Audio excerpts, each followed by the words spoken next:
तो सबसे पहले अगर आप लोगों ने अभी तक मेरे चैनल को सब्सक्राइब नहीं किया तो जल्दी जल्दी सब्सक्राइब कर लीजिए, क्योंकि ऐसी टाइप की और भी ज़्यादा रोमांटिक स्टोरी सुनने के लिए। तो hello guys, welcome to my YouTube channel once again. And आज मैं आपके सामने फिर से एक न्यू सीरीज लेकर हाजिर हूँ, और ये सीरीज का नाम है पाको द सनशाइन गर्ल। तो गाइस, ये सीरीज का आज फर्स्ट पार्ट है और इसका लगातार पार्ट आते रहेंगे। ये स्टोरी एक अलग टाइप का एंड एक बहुत ही ज्यादा रोमांटिक टाइप का लव स्टोरी है। तो मेरा एक ही रिक्वेस्ट है कि आप लोग इसका पूरा पार्ट देखना, यानी 1 से लेकर 4 पार्ट तक आएगा, यानी 4th पार्ट होगा इसका। और मेरा रिक्वेस्ट यही है कि आप लोग पूरा इसको देखना एंड वीडियो को लाइक कर देना, कमेंट कर देना। बिना किसी तरीके वीडियो को शुरू करते हैं एक छोटे से इंट्रो के बाद।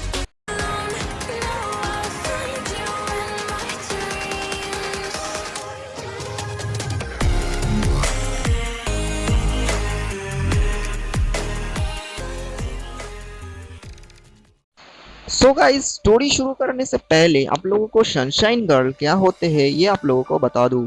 तो गाइस, सनशाइन गर्ल एक गर्ल यानी एक लड़की होती है और उसके पास एक सुपर पावर रहती है। और वो पावर यह है कि वो लड़की किसी भी वक्त पर अपनी सुपर पावर से मौसम का हाल बदल सकती है। अगर सीधा शब्दों में बोले तो किसी भी टाइम पर अपनी सुपर पावर की मदद से वो मौसम की हाल बदल सकती है। और हाँ, आप लोगों को एक बात और भी बता दूं कि अगर कोई मौसम के साथ ऐसा करती है, यानी अपनी मर्जी से मौसम बदलती है, तो उसकी शरीर धीरे धीरे वैनिश होने लगती है और वो आसमान में चले जाती है और वो आसमान से कभी नहीं लौटते हैं। तो गाइज, ऐसी है सनशाइन गर्ल की कहानी। तो एनीवे गाइज, चलिए स्टोरी को शुरू करते हैं। पाको अभी अभी नींद से उठा है और वो नींद से उठकर अपनी बिस्तर को सही तरीके से रखकर वो बाथरूम में चली गई। बाथरूम में चले जाने के बाद वो अपना हाथ मुंह को अच्छी तरीके से धोआ और वो फ्रेश हो गई। फिर वो अपनी रोबोट को एक्टिव करती है और बोली, रोबोट आज मुझे तुम्हारी हेल्प चाहिए। रोबोट बोली, तो किस टाइप का हेल्प मैं कर सकती हूँ? फिर पाको बोली, आज मैं मेरी कमरा को साफ़ करना चाहता हूँ और करने वाली हूँ, तो तुम्हें उसमें मुझे हेल्प करना पड़ेगी। फिर रोबोट बोली, ओके करूँगी। और टाइम कितनी लगेगी? पाको बोली, ज़्यादा देर नहीं, बस स्टोर रूम को साफ़ करूँगी और उसके बाद मेरी रूम और ये स्टडी टेबल और ये बिस्तर के नीचे हो गया। और ज़्यादा से ज़्यादा 1 घंटा लग सकते हैं। बट तुम ये क्यों पूछ रही हो? पाको की रोबोट बोली, ओ तुम्हें भी तो ड्यूटी पर भी तो जाना है ना, इसीलिए पूछ रही हूँ। फिर पाको बोली, ओ अच्छा, तो चलो शुरू करते हैं अपना साफ सफाई का काम। फिर क्या, पाको और उसकी रोबोट मिलकर ब्रेकफास्ट किया और उसके बाद वो दोनों साफ सफाई करना शुरू कर दिया और साफ सफाई करने लग गई। पाको अपनी रोबोट को बोली, रोबोट तुम मेरी कमरे को साफ करो और मैं स्टोर रूम में जाती हूँ और उस कमरे को मैं साफ करती हूँ। फिर रोबोट बोली, ओके चलो करती हूँ। और दोनों इसी तरह कुछ देर बाद अपना अपना काम शुरू कर देती है। रोबोट गई पाको की रूम पर साफ करने के लिए और पाको गई स्टोर रूम पर साफ करने के लिए। पाको स्टोर रूम पर जाते ही वो जितनी भी सारी पुरानी सामान थी वो सब कुछ वो उस रूम से बाहर करने लग गई। और इसी तरह पाको सामान बाहर करती रही और इस तरह बाहर करते करते और भी कुछ सामान थी वो भी वो बाहर कर दिया था। और इसी तरह देखते देखते पूरा स्टोर रूम साफ हो गया था। और फिर पाको स्टोर रूम से जो जो सामान बाहर निकाली थी वो सब वो धीरे धीरे देखने लग जाती है। फिर कुछ देर बाद पाको को एक छोटी सी बॉक्स मिलती है और साथ में कुछ डॉल्स और कुछ खिलौना पाको देखती है। फिर पाको ये बॉक्स और ये डॉल देखते ही बोली, ये सब मेरी बचपन की खिलौने हैं, कितने दिन हो गई मैंने इस खिलौनों को हाथ नहीं लगाया। और फिर पाको वो छोटी सी बॉक्स पर हाथ देते हैं। बॉक्स की कलर पूरा ब्लैक था, तो पाको उस बॉक्स को धीरे धीरे ओपन करने लग जाती है। और वो बॉक्स को ओपन करते ही देखी कि उसमें एक रेड कलर की लॉकेट है। तब पाको को याद आ जाती है कि ये लॉकेट उसको उसके ग्रैंडफादर ने गिफ्ट किया था। वो लॉकेट आज भी बहुत ही ज़्यादा चमक रहा था। लग रहा था कि वो लॉकेट आज ही दुकान से खरीदा हुआ है।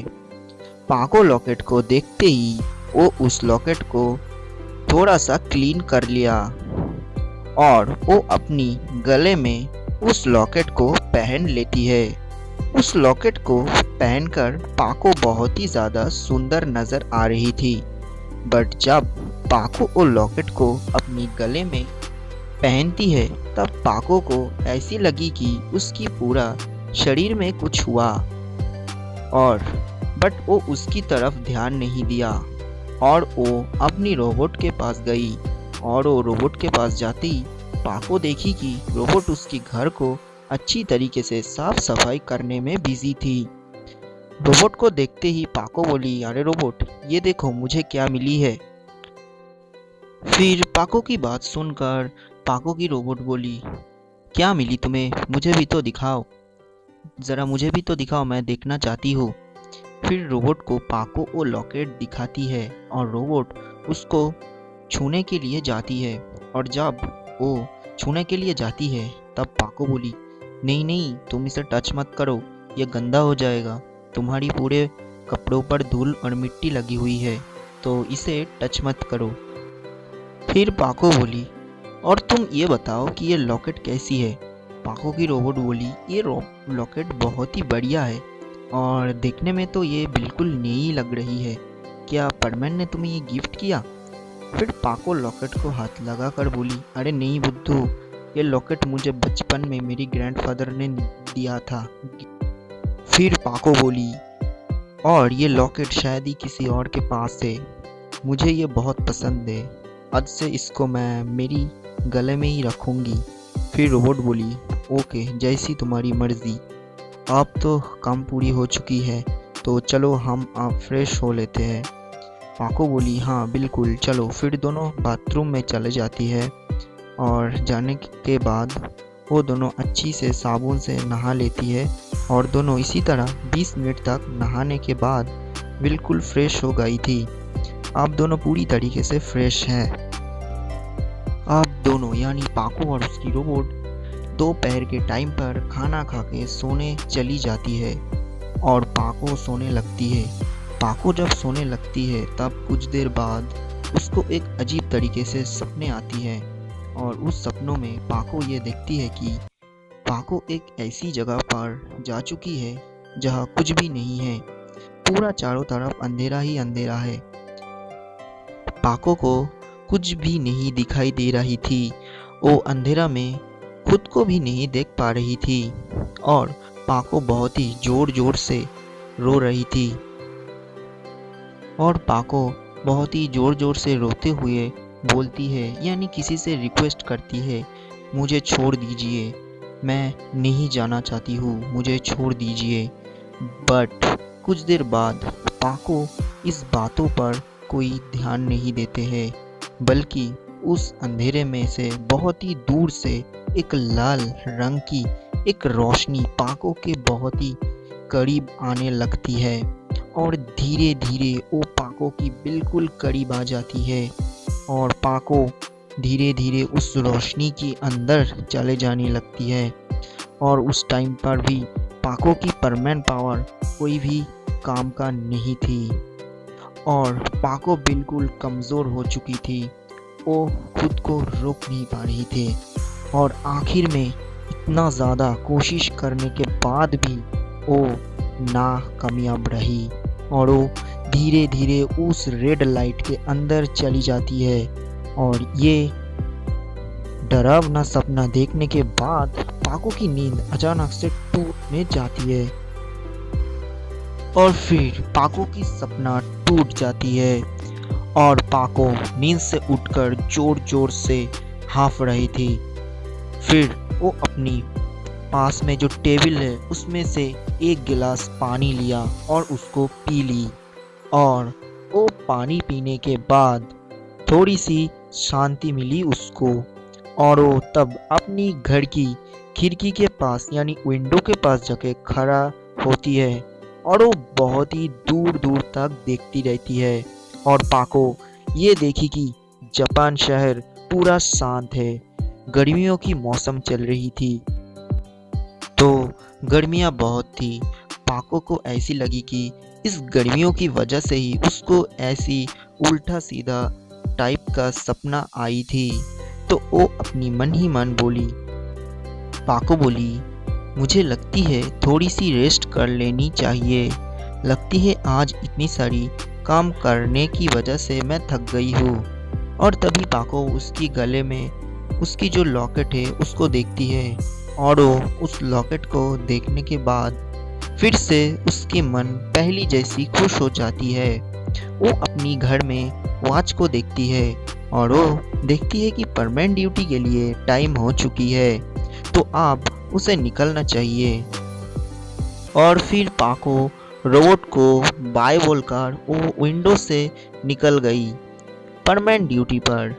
ड्यूटी पर जाते ही वो सब लोगों से यानी पायन, बूबी, परमैन सभी के साथ पाको मिलती है और वो सभी को उसकी लॉकेट दिखाती है। लॉकेट को देखने के बाद सभी लोग बहुत ही ज़्यादा चौंक जाते हैं, स्पेशली परमैन। परमैन बोला, आखिर 15 साल की ये लॉकेट अभी भी न्यू कैसी हो सकती है, और वो भी एक स्टोर रूम में। इसी तरह सभी ने बातें करने के बाद सभी निकल जाते हैं ड्यूटी पर और इसी तरह ड्यूटी करते रहे वो सब लोग, यानी परमैन, पाको, पायन, बुबी सभी लोग। और अब टाइम आ चुका था सभी का घर जाने की। सभी अभी घर जाने के लिए तैयार है, यानी उन लोगों की आज की परमानेंट ड्यूटी खत्म हो गया था। तो गर्मियों का मौसम था, गर्मियाँ बहुत थी, तो वो सभी ने ये डिसाइड किया कि वो लोग अब एक आइसक्रीम की शॉप पर जाएंगे और सभी ने एक एक आइसक्रीम खाएंगे। तो वो सभी लोग जाती है एक आइसक्रीम की शॉप पर और उस दुकान से सभी लोग एक एक आइसक्रीम खरीदा और खाया। बट गर्मियाँ नहीं गया, यानी गर्मियाँ बहुत थी। आइसक्रीम खाने के बाद भी उन लोगों को गर्मी लग रही थी। तो परमैन बोला, कितनी गर्मी है आज, अगले दिन के मुताबिक बहुत ही ज़्यादा गर्मी है। तब पाको बोली, हाँ परमैन, बहुत ही ज़्यादा गर्मी है। और तभी पाको अपनी दोनों हाथों को एक साथ करके गॉड से प्रे करती है और करती हुई वो बोली, ओ गॉड, काश काश इस टाइम पर बारिश होती, काश हम इस गर्मियों से बच पाते। अगर इस टाइम पर बारिश हो तो कितनी अच्छी होती। तब पायन बोला, अरे पाको, ऐसा करके थोड़ी ना बारिश होते हैं, और तुम्हारी बातों से अगर बारिश हो जाए ऐसा कैसे हो सकती है। बट हो गया कुछ और जो हुआ वो जापान की हिस्ट्री में पहली बार हुआ। और ये देखकर सभी लोग, यानी परमैन से लेकर बूबी तक सभी चौंक गया था। और हुआ कुछ ऐसा कि जब गॉड से प्रे करके ये सब पाको बोली, अगर बारिश हो जाए तो कितनी अच्छी होती। ये सब पाको बोलने के बाद ही अचानक 1 मिनट के अंदर ही अंदर आसमान में काली सी बादल जमा होने लग जाते हैं और आसमान पूरा काली बादल से ढक चुका था। और कुछ देर बाद बादल गरजने लग जाते हैं और धीरे धीरे शुरू हो जाते हैं बारिश। आसमान से गिरने लग जाते हैं बारिश। और ये देखते ही सभी तो चौंक गया कि आखिर पाको की बात ऐसे कैसे सच हो सकती है। पाको तो बहुत ही ज़्यादा खुश थी, वो मज़े से नाचने लगती है और इसी तरह करीब 30 मिनट तक बारिश हुआ। और ये ठंडी सी बारिश आके पूरा जापान शहर को ठंडा कर दिया था। पूरा शहर फ्रेश हो गया था। अब गर्मी थोड़ा सा कम है, आसमान बिल्कुल साफ है, कुछ भी नहीं है। आसमान पूरा ब्लू है, बादल नहीं है, पंछी गूंज रही है। लग रही थी कि ऐसा कुछ हुआ, कोई जादूगर रखे एक पहल में ही बारिश गिरवा दिया और जापान को ठंडा कर दिया। और क्या वो जादूगर यानी ये जो बारिश हुआ था, क्या वो पाको की वजह से ही हुआ था या फिर कुछ और ये हम जानेंगे अगले पार्ट में। तो तब तक के लिए bye bye and take care.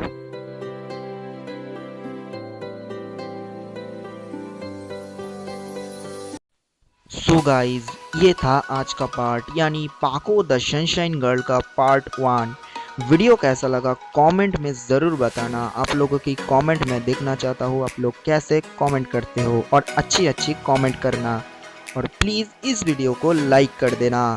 And channel पे न्यू हो तो चैनल को सब्सक्राइब करके नोटिफिकेशन बेल को ऑन कर देना अगली वीडियो के लिए। तब तक के लिए bye bye and take care.